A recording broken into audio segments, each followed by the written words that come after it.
Want to know how to delete a transaction category in Money Manager? So transaction category refers to how your income and expenses are being stored and taken away from, which could be your card, cash, or your bank account. So in this video, I'm going to show you how you can just simply edit them and delete it out in just under a minute. So let's get straight to it. Now first things first, just simply open up your Money Manager application, and on the bottom right side you should be seeing this more icon right here. Just simply select it. And now once you have selected that, here you should be seeing various options that you can choose from. So right beside configuration, you should also be seeing something known as accounts. Just simply select it. And now once you have selected accounts, here right below account group, you should be seeing account settings. And now once you have selected account settings, here you should be seeing your accounts that is there. So in order to delete them, you can just simply select any one of these accounts that you want. So if you want to delete this below savings account right here, you can just simply select that. And here on the top right side, you should be seeing this trash can icon.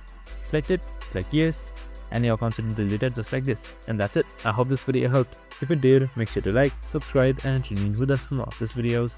See you in the next one.